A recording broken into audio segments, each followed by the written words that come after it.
كهرباء بري، تلفوني بري، يعني تشتكي بري، معاملتي بهيج بلا ما ننيك. وشي حاجة الشعبي هات بخويا هاتين قوتيان برو بيشمر برونا بيشمر أما حمايتهم هناك.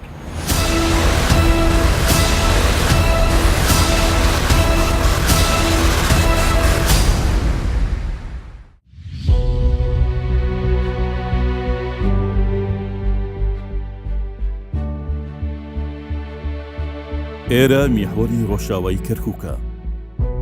لە سەرەتای هێرشەکانی داعش بۆ سەر عێراق و داگیرکردنی مووسڵ بەشێک لەو سنوورانەی دەکەونە دەوروبەری کەرکووک کەوتنە چنگچەکدارانی داعش و بۆ ماوەیەک لەوێدا حکمیان کرد و بەشێکی زۆر لە خەڵکی دەڤەرەکەیان ئاوارە و دەربەدەر کرد. لەم سنوورە چەندین جار داعشەکان ویستویانە دزە بکەنە ناو شاری کەرکووک و هاوری ڕەشی دەسەڵاتیان ئاسمانی ئەم باژێرەشدا بۆشێت. بەرگریکانی هێزی پێشمەرگە و شەو نفوونیەکانیان هیچ کات ڕێگەی بە هاتنەپێشی داعش نەداوە و هەرزوو لەگەڵ هەر جموژۆڵێکیانەوە لەلایەن هێزەکانی پێشمەرگەی کوردستانەوە پێش بە پێشڕەویەکانیان گیراوە و لە ئۆپراسیۆنە جیاوازەکانیانەوە بەسەدان داعش کوژراون و بریندار بوون. لەم دەڤەرە کە دەکەوێتە بەشی ڕۆژاوای شاری کەرکووک و هاوکات ئەم ناوچانەی دەوری قەزای هەوێجەیان داوە، داعش لە دوای شکانەوە یەک لە دوای یەکەکانی لە ئۆپراسیۆنە جیاوازەکانی هێزی پێشمەرگەی کوردستان و هێزە سەربازەکانی عێراق هێزیشی زۆری لەم ناوچەیە کۆکردوتەوە. لە سەرەتای دەستپێکردنی ئۆپراسیۆنی ئازادکردنەوەی هەوێجە لەلایەن هێزەکانی عێراقەوە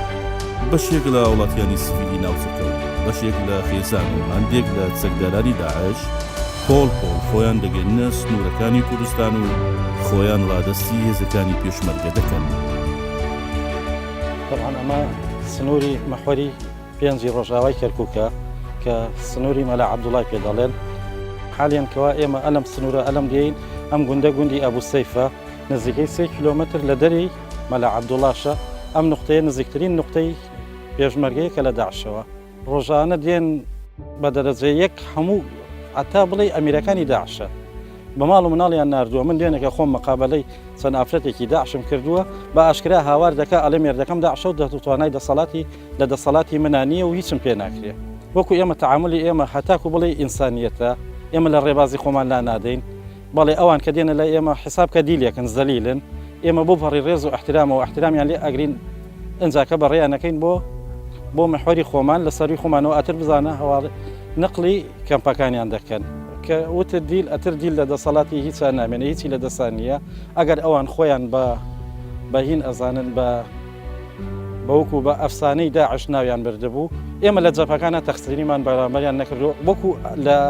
ئەخلاق و قیەمی کوردەواریە بەرامبەر ئافرەت و ژن و مناڵ هیچ شتێ ناکرێ. بەڵام زۆری جادێن زەلامەکانیان خۆی تەسلیمەکە. بۆ نمونە دیلمان هاتووە لێرە دیلمان گرتووە وتێتی من داعشم، بەڵام لەگەڵ ئەوەشە ئێمە نابێ کەوا تەعدایەکی وای لێ بکەین کەوا لە غەیری قیەمی ئینسانی دەرچێتە دەرەوە. طبعا ئێمە سەلماندومانە بۆ هەموو عالەم هەموو میدیا جیهانیەکان باسی لە قیەم و ئەخلاقی پێشمەرگە دەکا. ئێمە دەبێت جیاواز بین لەگەڵ ئەوانە و جیاوازشین. جیاوازەکە ئێمە لە ناحیەی ئینسانیە جیاوازین، زۆر لەوان بەڕەحەمترین. فەرمودەی ئەوە عائیلەی ئەمیرەکانە هەمووی دێ خۆی ڕادستی ئێمە ئەکا، ئێمە وەکو ئەوانیان لێ ناکەین. لە بڵێن مەحوەری پێنجی ڕۆژاوای کەرکووک ئەلێرە بڵێن لەم مۆحەرە لە مەحوەری مامۆ لە غێر لیوای دوی لێیە ئەلەوێشەوە لە دوو شوێن تا سێ شوێن خۆیان تەسمیلی هێزەکانی پێشمەرگە ئەکرد. لە سەرەتا کە دێن ئەوان زۆرجا بە ترس و لەرزەوە دێن، زۆرجا تەنانەت یعنی تەشبیات بە ڕووی کامیرە نەبێ، زۆرجا ئافرەتەکانیان یعنی ئەو شتە پارە و زێڕشتەی پێیانە لە شوێنی وا ئەیشارنەوەکەوە پیاون یعنی بۆ ئەوەی کەوا هینەکە بکەن. بەڵام کە لە دوایە خۆیان بۆیان دەرەکەوێت تەعامل و قیەمی ئێمە چۆنە ڕێک زۆرجا خۆیان پارەکانیان دەرکردووەتیانە ئێمە ئەو مەبلەغە پارە ششمان پێیە. زۆر جادێن کە هیلاکن ماندوون چونکە خۆ دەزانی هین وا هەیە دوو شەو بە پێ هاتووە، هین وایان شەوێکە بە پێ هاتووە، هەمووی هیلاک و ماندووە. ئێمە لە توانای پێشمەرگە شەر ئەو نێنان و ئاوەکەیان نەدەینێ ئەگەر پێویستی بە تەتاوی بێ سەرەتای ئەوەلەکانی بۆ جێبەجێ ئەەکەین و هەواڵی سەری خۆمانی دەکەین. بەڵێ زۆرجا ئەوان کە بۆ نمونە ئیستا ئەم ناوەیان وەکو بڵێ وەکو گەنم تۆ ڕۆژیان کردووە، شەوانە بە خۆشیاندا دەتەقێتەوە. بۆ نمونە یعنی ماوەی 6 مانگ لەمە و پێش 6 نەفەر عائیلەیەک بوون هاتبوون لەگەڵ 4 نەفەری عائیلەیەکی کەیە داعش تێنتی بە خۆیان ئەتەقی بوویەوە خۆیان برینداری خۆیان بەجێ هێشت بوو. زۆر جا بە پارە دێن ئەوانەی کەوا دێن قاچاقچی ئەیان هێنێ قاچاقچیەکان زۆر جا خۆشیان ئاعتراف دەکەن دەڵێن قاچاقچی ئەو نەوەرەقەی لێ وەرگرتوین 30 وەرەقە 40 وەرەقە هەتاکو 90 وەرەقەیان لێ وەرگرتوون. ئەنجا کە ئەوەی کەوا بە قاچاقچی ئەیان هێنێ هەمووی ڕێگا و شتەکە لە بەردەستی خۆیانە ئەوانە بە لوغما ناتەقێنەوە. بەڵام ئەوەی کەوا وەکو تر خۆی ملی ڕێگاکە دەگرێ و دێ و ئەوە زۆربیان تێنتی پێی دەتەقێتەوە.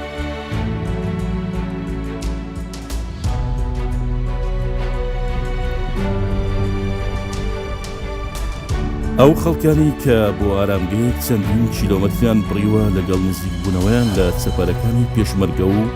گەیشتنیان بە هێزەکانی پێشمەرگە دەگەن بە سەرەتایەترین وێستگەی ئارامی و بەدەم هیلاچی ڕێگا و هەڵبژینی هەوای ئارامی خاچی کوردستانەوە لە بەردەم کامێرەکانی کوردستان 24 ڕەوشی پڕ لە نەهامەتی چەند ساڵەیان لەژێر دەسەڵاتی داعش دەجێڕنەوە.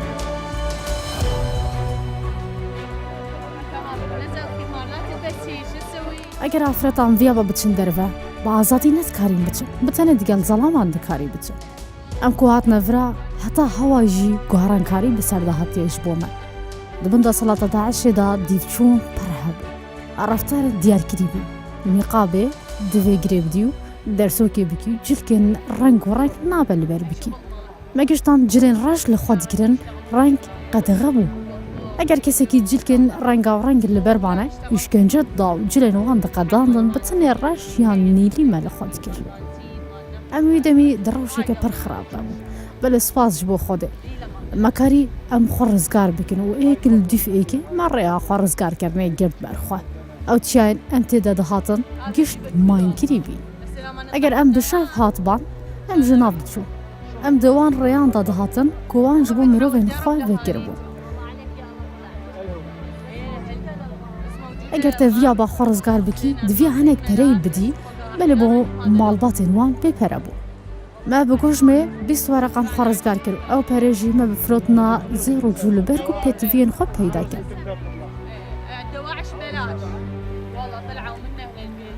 ئەم لە دەستپێکە هاتنە داعشێ لە بێجی ئاکەنجی بوون لێ دەما داعش هات ژبەر سەرهەڵدانە شەڕ لە دەڤەرامە ئەم ڕاڤیان حەویجە دەما هاتینە حەویجە ژیان پڕ زەحمەت زەڵامە من دویا کار بکە لێ نەدکار ئەگەر جگار ئەم بفرۆتنا وی دەمی دکوشتە دەبارە ژیانەمە ڕۆژ بڕۆژ بووە دەما کار هەبە ئەم تێرد بوو دەما کار نەبا ئەم برچی دەنوویستە ئار نەبوو مەگەنم داانی و دهێرا مەدیکەرە نام پێتڤیان ژیانی پڕ گران بوو هەتا چارەسەریان نەخۆشییان ژی نەبووە. دیگەل وان هەموو نەخۆشیان یا ژ گشتان نەخۆشتر دەستکێش و گۆرە و نیقابی سەر نیقابێ چارۆک مەددانی نەدڤیان تشتێک دیار بە ئەگەر دناوە ماڵێن خۆ دەژی ئەم مربان منە دکاری ببێ نێران بەرکرد. ئەم و زارۆک و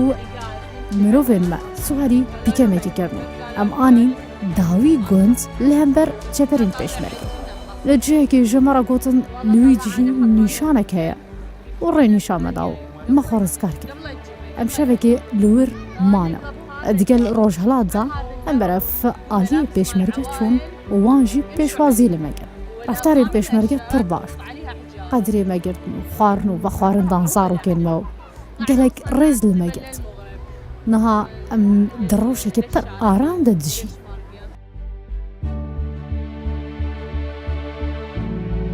یەکێک لە ئەفسەرەکانی هێزی پێشمەرگی کوردستان لەم سنوورە باس دە هۆکاری و چۆنیەتی هاتنی ئاوەرەکان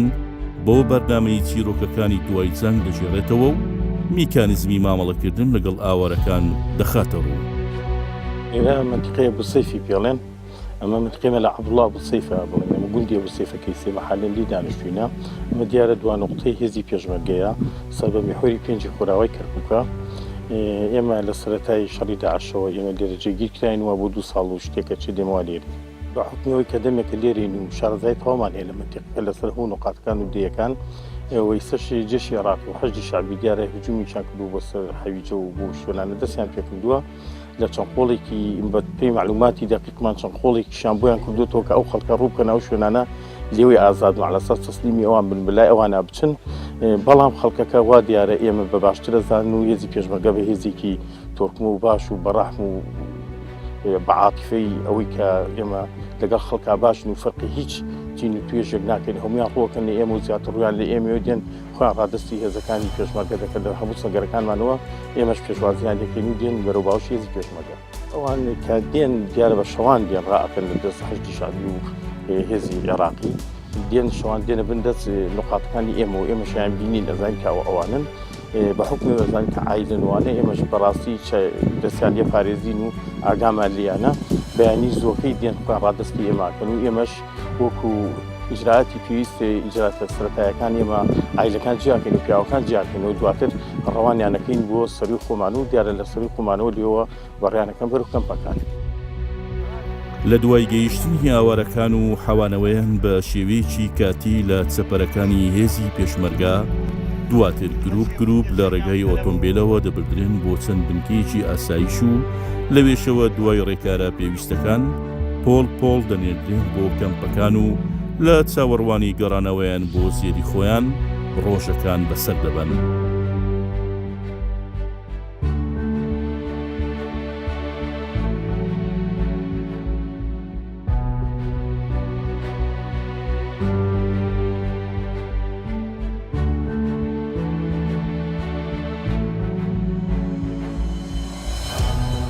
لێرە هەموو کەسێک بە دوای دەرفەتێکدا دەگەڕێت بۆ ئەوەی هەڵسوکەوت و ڕەفتاری قێزەون داعش بۆ جیهان بژێڕێتەوە و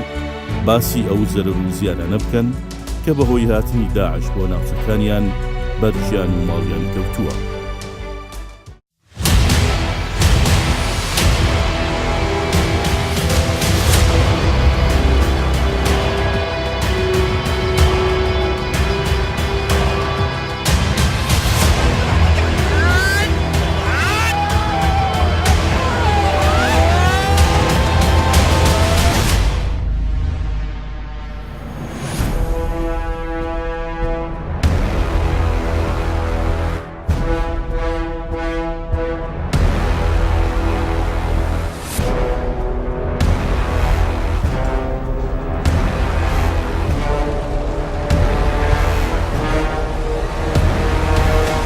بري تلفوني بري يعني كشت تشتكي بري معاملتي بهيج بلا ما ننيك وشي حاجة الشعبي هاد بخويا عن هاتين قوتيان برو بيشمك برونا بيشمك أما حميتهم قناك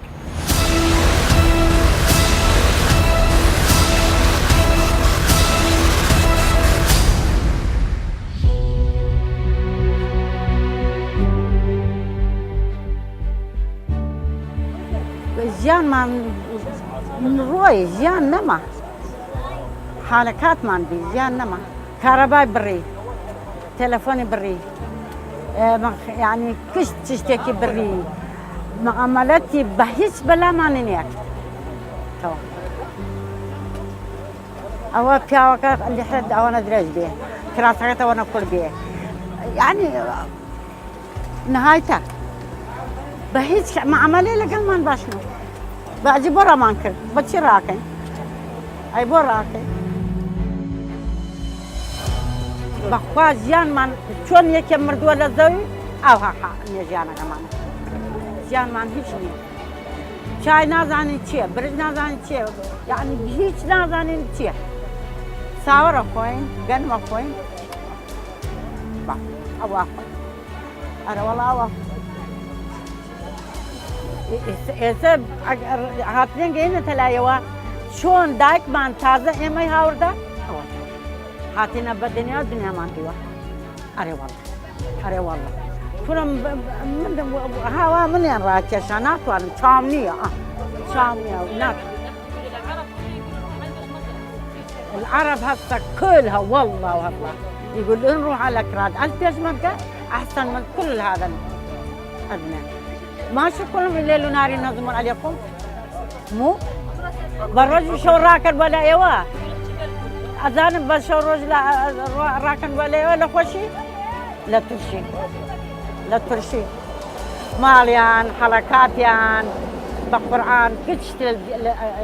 مانغا مران كشت لنا جو وباباتي كان ولا ايوه وباباتي شب كنفا هيشنا كنفا يا علم بيدنا فرشة كمان هر وان بين دولة مان هاتنا بان إما كهرباء بري بيجي تلفون بري برنج وغوشت يعني لا بس غوشت كمان شكري بري مع أو تماتا قلت تيجي ماني بري أو كمان إنسانية أو كمان إيش بري استاذ دقيقة كليري هسا احساس تصير كليري احساس مره ويا يوم خشبون من درم راحت بيت بخون طياره لبان فرمان يسلم انا ده لبان فرمان شو روز لبان فرمان خو مانيه واردن مانيه دانشتن مانيه خلاص بخوا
داعش هاتينا ولا برداعش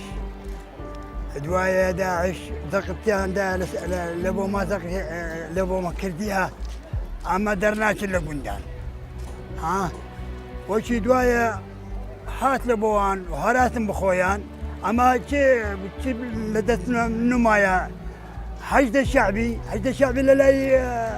اوانا شعكان شعكان زلام دقري طوب اهم دودة ميت ماريما ومريما والسيارة كان مان حمويان او حشد الشعبي بديا والله تفاصيل داعش نان نمايا ها وداعش حصار لسينما بو داعش حمو السينما بو باكت بو با صدع ستهدا انا طماطم نازانم بو نازانم بسمتها اول والله تعذيب اوي لقريوان تعذيب لك اوي لقريانية تعذيب لك تعذيب لك دبي لقريوان لا والله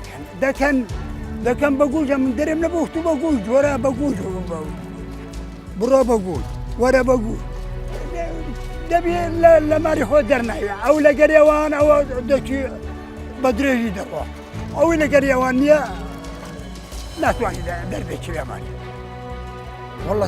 تعذيب شيء بخۆیان تعذيب سەری دەبڕی دەبوو ئەوە تعذيبەکان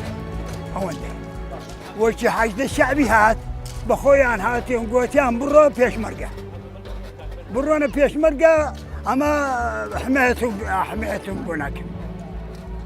ئەمە هاتن هینایتیان ئەمە حتا ئێرە لە بۆ پێشمەرگە گوتیان بڕۆ پێشمەرگە والله پێشمەرگە والله هاتینەوە ئەمە الحەمدلله نان تمن دەخۆن گۆشت دەخۆن هەموو تەعاملی باش لە بۆمە دەکەن والله احترام ماکو احترام وەکی پێشمەرگە ئەرێوە ئەم کەلیمە دەرێم لە بۆ تۆوە ئەمن وەکی هاتیمەوە لە قەزا حەویژە ئەمن دەوێ ناچمەوە لە لای مەخموورەوە لایە دەزانێت چیە حەجدە جابی لەوە ئەندەرێ عەشاریەکان هەموو زدی هەموو بوو ئەوی لەگەر پێشمەرگە لەگەر داعشەکان ئەوی لەگەر داعشەکان سەری دەبڕی دەمبیتم با ئەمن هاتمەوە گۆتم لە بۆ مندارێمە دەچنە لای لەولا حتا هەر پێشمەرگە لە لای پێشمەرگە ئەوەندە هەنکە هەم ڕجاتان دەکەم نەچم ئەو لە ناخچمەوە ئەرێوە عاد لەبارێ درێم لە بۆ عالم والله وەرە پێشمەرگە بە خۆتان قوتار بکە ها وأما مثل ما يقول بالعرب فرحنا لما الكراد صاروا دولة والكرد صارت دولة والحمد لله صاروا دولة والأوان هێزەکانی پێشمەرگە وەک تاکەیەزی سەربازی لەسەر خاچی کوردستان لەگەڵ ئەوەی بەرگری لە خاچی پیرۆزی کوردستان دەکەن هاوکات لە ئەرکە مرۆڤایەتیەکەیان بەردەوامن و دەستی هاوکاری بۆ لێ قەوماوان درێژ دەکەن ئەگەر چی داعش بەرەو کۆتایی یەکجاری ڕۆیشتووە و نەیتوانی نابیر و باوەڕ و نە ئایدۆلۆژیاکەی بسەپێنێ کە بریتی بوو لە بیری ڕق و مەرگدۆستی و لە ناوبردننی هەموو شتێک بەڵام هێشتا کللتوری سڕینەوەی ئەویتر لەم خاکە بە یەکجاری باری نەکردووە.